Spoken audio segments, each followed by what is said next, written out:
আমি মাঝে মাঝে ভেবে বিস্মিত হই বাংলাদেশের কিছু মানুষের এত দুঃসাহস কীভাবে হয়, যেখানে বাংলাদেশ এই যে বর্তমানে পরিবর্তিত পরিস্থিতিতে আমরা দেখছি যে বাংলাদেশে আল আলেম ওলামা হুজুর এবং একই সঙ্গে যে জামায়াত ইসলাম, তারা কিন্তু এখন স্বপ্ন দেখছে যে আগামীতে তারা বাংলাদেশে ক্ষমতায় যাবে এবং বাংলাদেশকে একটা ইসলামী দেশে পরিণত করবে, রাইট? তো এই মোমেন্টে যেখানে বাংলাদেশে এখনও বিভিন্ন জায়গায় মনে করেন যে সাংস্কৃতিক অনুষ্ঠান টান হয়, গান বাজনা হয়, সেগুলোকে একেবারে ঝেঁটিয়ে বিদায় করবে তা না করে কিছু কিছু লোকজন ভয়ঙ্কর রকম তারা দুঃসাহস দেখাচ্ছে। এবং সেই প্রেক্ষিতে এখানে যে একটা খবর আপনারা দেখতে পাচ্ছেন যে আল্লাহ একবার স্লোগান দিয়ে কনসার্টের মঞ্চ ভাঙচুর। সেটা জানি কোথায় হয়েছিল, ময়মনসিংহ না কোথায় ভুলে গেছি। এক জায়গা থেকে একটা জাস্ট এই মানে মেসেজ পাইলাম এবং সেখানে লিঙ্ক ছিল, কিন্তু অনেক আগে ওই স্ক্রিনশটটা নিয়ে নিয়েছি। তো ওই জায়গায় লেখা ছিল আসলে ঘটনাটা কোথায় আমি ভুলে গেছি। আপনারা নিচে হয়তো সব মনে করিয়ে দিতে পারেন কমেন্ট বক্সে। এখন কথা হচ্ছে যে এই দুঃসাহসেরা কোথা থেকে পায়। দেখেন যে সেদিন এক হুজুর দেখলাম একেবারে বলল কি যে সে ওই আফগানিস্তানে যুদ্ধ করতে গেছিল মুজাহিদিন হয়ে, এবং সোভিয়েত ইউনিয়নের যে সেনাবাহিনী ছিল তাদের বিরুদ্ধে যুদ্ধ করছে, এবং সে নিজে কিন্তু বলছে 18 জন রাশিয়ান যে সেনা তাদেরকে নাকি সে ওই জবাই করে হত্যা করছে। কি ভয়ঙ্কর ব্যাপার, তাই না? অর্থাৎ মনে হলো যে রাশিয়ার সেনারা তার কাছে গিয়ে গলা পেতে দিয়েছে আর সে জবাই করছে, এরকম। তো সে দেখলাম যে বাংলাদেশে এখন ইসলামী শাসন কায়েম করার জন্য সে উদাত্ত আহ্বান জানালো এবং বলল যে এখন গান বাজনা এইগুলো ছেড়ে দিয়ে আমাদের উচিত বাংলাদেশে যাতে ইসলামী হুকুমত কায়েম হয় সেই ব্যাপারে ঝাঁপিয়ে পড়া। এবং আমি কিন্তু মাঝে মাঝে ভাবছি যে 5 আগস্টের পরিবর্তিত পরিস্থিতিতে এখন কিন্তু হুজুররা ইচ্ছা করলে এই যে বিশেষ করে কওমি মাদ্রাসাগুলো, বাংলাদেশে অন্তত মিনিমাম 70-80 হাজার মনে হয় কওমি মাদ্রাসা আছে, তাই না? এই কওমি মাদ্রাসার যে হুজুর আছে এবং তাদের যে ছাত্র আছে, এরা যদি এখন একটা সিদ্ধান্ত নেয় যে বাংলাদেশে আমরা তালিবানি শাসন কায়েম করব, এরা কিন্তু খুব ইজিলি সেটা পারে। কিভাবে? এরা একটা প্রোগ্রাম নিতে পারে, ক্লিয়ার। সারা বাংলাদেশ থেকে যত কওমি এই মাদ্রাসা আছে তার ছাত্রগুলোকে নিয়ে, এবং এদের সাথে তো সাধারণ পাবলিকও কিন্তু হাজারে হাজারে যোগ দিবে। ঢাকায় যদি এরা একটা লং মার্চ করে তাহলে এদেরকে কি রাস্তাঘাটে কেউ এদের ঠেকাতে পারবে বলেন? কেউ ঠেকাতে পারবে না। পুলিশ বিডিআর মিলিটারি কেউ এদেরকে ঠেকাবে না। কারণ এদেরকে ঠেকাতে গেলে তারা চিন্তা করবে হায় এরা তো ইসলামের সৈনিক, আল্লাহ এবং তার নবীর সৈনিক, এদেরকে বাধা দিয়ে তারা কি বেহেশতে গিয়ে 72 হুর পাওয়া থেকে বঞ্চিত হবে? অর্থাৎ এরা কিন্তু এদের কাউকে ঠেকাতো না। ফলে হচ্ছে কি, এরা কিন্তু অবাধে ঢাকা শহরে চলে আসতে পারতো। এখন তো আর আওয়ামী লীগের শাসন না, তাই না? আওয়ামী লীগের শাসন হলে হয়তো দেখা যেত যে ওই দিন হয়তো গাড়ি ঘোড়া চলাচল নিষিদ্ধ করে দিল বা রাস্তাঘাটে হয়তো এদের ব্যারিকেড দিল। বাট এখন যে সময়টা, এখন কিন্তু এদেরকে কেউ বাধা দিত না। ওই বিএনপিও বাধা দিত না এবং ওই জামাত ইসলামীও বাধা দিত না, বা আওয়ামী লীগ তো বাধা দিতই না, কারণ তাদের তো কোনো অস্তিত্বই নেই আপাতত, তাই না? মানে দৃশ্যমান না তারা। তাহলে এই হুজুররা এ ধরনের একটা প্রোগ্রাম করে ঢাকামুখী একটা লং মার্চ করে তারপরে 5 আগস্টে যেরকম ওই যে মানে হাজার হাজার লোক যেমন এই যে গণভবনের দিকে ধাবিত হয়েছিল না, এরাও যদি এখন এই যে এই ডক্টর মোহাম্মদ ইউনূস যেখানে অফিস করে, যমুনা ভবন না কি জানি, তো সেই দিকে যদি মার্চ করে, তাহলে এই মোহাম্মদ ইউনূস কিন্তু সাথে সাথে পালাবে।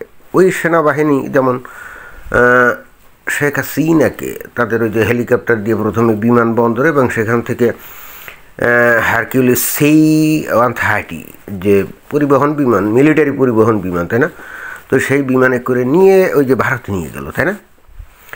এখন হুজুররা যদি সমন্বিতভাবে এই প্রোগ্রামটা করে, অর্থাৎ ঢাকামুখী লং মার্চ, তাহলে কিন্তু খুব ইজিলি এই ডক্টর মোহাম্মদ ইউনূসকে তাড়িয়ে দিয়ে তারা কিন্তু বাংলাদেশে এখন একটা ইসলামী শরিয়া রাষ্ট্র কায়েম করতে পারে। অনেকটা ওই তালেবানরা যেরকম ওই যে 2021 সালে যখন আমেরিকান সেনাবাহিনী আফগানিস্তান থেকে চলে গেল, তখন সারা আফগানিস্তানে যেখানে যত তালেবান আছে তারা কি ওই ধরনের একটা লং মার্চ করছিল না? এবং খেয়াল করুন, তখন আফগানিস্তান যে সরকার ছিল তার প্রায় 2 লক্ষ সৈন্য ছিল।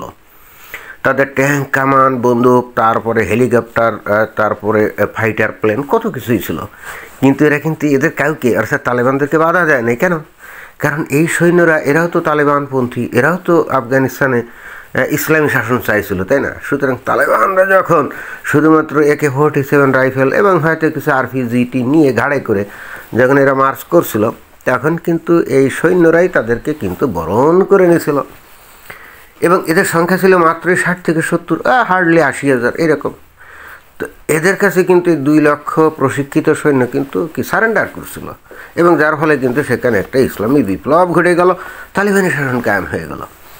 হুবহু এই ঘটনাটা কিন্তু বর্তমানে বাংলাদেশে হুজুরা করতে পারে। আমি জানি না এরা এখনও চুপচাপ বসে আছে কেন। কিছু হুজুর দেখি খালি ওই ওয়াজ নসিহত করে বেড়ায়, মনে হচ্ছে যে ওয়াজ নসিহত করে যে আয়ু অর্জন করে ওটাতেই তারা সন্তুষ্ট। বুঝলাম না, একদিন ধরে তারা বাংলাদেশের মানুষকে স্বপ্ন দেখালো যে বাংলাদেশে তারা ইসলামী শাসন কায়েম করবে, দরকারে তারা জিহাদ ঘোষণা করবে।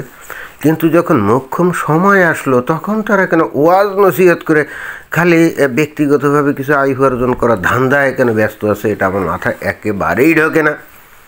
তো যাই হোক, চিন্তা করলাম যে হুজুরদের মাথায় বুদ্ধিটা দিয়ে দেই ফ্রি অফ কস্ট। আমাকে তো আর কি ওরা টাকা টুকা দিবে না, মানে মজুরি তো দিবে না, ফি দিবে না, এই যে বুদ্ধি দিলাম, তাই না? ফ্রি অফ কস্ট না, উপদেশ। তো আমার তো আর টাকা টুকা দিবে না। কিন্তু আমি কিন্তু চাই যে এই মোক্ষম সময় এই হুজুরা কিন্তু পরবর্তীতে আর পাবে না। এরপরে যদি মনে করেন যে তাড়াহুড়া করে বা আগামী 6 মাস বা 1 বছরের মধ্যে যদি এই অন্তর্বর্তীকালীন সরকার একটা ইলেকশন দেয় আর যে কোনো দল যদি ক্ষমতায় চলে আসে, তাহলে এই হুজুরা কি এই সুযোগ আর পাবে? এই সুযোগ কিন্তু আর পাবে না। এবং এরা যদি এই ধরনের একটা ওই যে ঢাকামুখী লং মার্চ করে বাংলাদেশকে যদি তালিবানি অর্থাৎ ইসলামী শাসনের অধীনে নিয়ে আসে, যেটা নাকি হবে দারুসালাম, রাইট, যেটা হবে বেসিক্যালি বেহেশতি বাগান, তাহলে গোটা বাংলাদেশের মুমিন মুসলমানদের কিন্তু বেহেশত কনফার্ম 72 হুর কনফার্ম। তাহলে সেই ক্ষেত্রে আল্লাহ তো আরও বরং এদের মানে এই যে হুজুররা যদি এই ধরনের অভিযান করে, আল্লাহ ভয়ঙ্কর রকমভাবে এদের প্রতি সন্তুষ্ট হয়ে হয়তো এই সমস্ত হুজুর, যেমন এই যে মামুনুল হক, কাজী ইব্রাহিম, এনায়েতুল্লাহ আব্বাসী, তাই না, ইত্যাদি ইত্যাদি যারা আছে, আল্লাহ কিন্তু এদের উপর ভয়ঙ্কর রকমভাবে সন্তুষ্ট হয়ে হয়তো এমনও হতে পারে যে 72টার জায়গায় 7200 হুর মানে কুমারী নারী তাদের জন্য বরাদ্দ করতে পারে। আমার কাছে তো সেরকম মনে হচ্ছে। অর্থাৎ বাংলাদেশের হুজুর এবং ইমাম, আলেম এবং ইসলামী স্কলার এবং ওয়াজি হুজুর যারা আপনারা আছেন, মোক্ষম সুযোগ আপনারা হারাচ্ছেন। এই সুযোগ যদি আপনারা হারান, ভবিষ্যতে আর কোনো দিন বাংলাদেশে ইসলামী শাসন কায়েম করার সুযোগ পাবেন না। এবং আমার ধারণা এখন মোক্ষম সুযোগ পাওয়ার পরেও আপনারা যে বাংলাদেশে ইসলামী শাসন কায়েমের জন্য কোনো জিহাদ ঘোষণা করলেন না, ওই কিয়ামতের মাঠে এজন্য আল্লাহ আপনাদের কঠিন বিচার করবে। আল্লাহ বলবে, কিরে 5 আগস্টের পরে যে দেশে পরিস্থিতি ছিল, তোরা ইজিলি ক্ষমতা দখল করে ইসলামী শাসন কায়েম করতে পারতি, আমার শাসন কায়েম করতে পারতি, কিন্তু সেটা তো করিস নাই। তখন আপনার কি উত্তর দিবেন? আমার তো ধারণা তখন হয়তো ফেরেশতাদেরকে নির্দেশ দেবে, এ সবগুলার ফাঁসা লাথি দিয়ে সব হাবিয়া দোজকে চালান কর। ঘটনা কিন্তু এরকম ঘটতে পারে। অর্থাৎ খুব সাবধান ভাই, খুব সাবধান। এই গান বাজনা টাজনা এগুলো বাদ দিয়ে, হ্যাঁ, এটা যেটা আমি দেখলাম যে কনসার্ট আল্লাহু আকবার ধ্বনি দিয়ে বন্ধ করা হয়েছে, সো কে ফাইন, কিন্তু এইটা বন্ধ করলে তো বাংলাদেশে ইসলামী শাসন কায়েম হবে না। কোথায় কি একটু গান টান গাইলে আল্লাহু আকবার ধ্বনি দিয়ে সেটা বন্ধ করলাম, সো হোয়াট?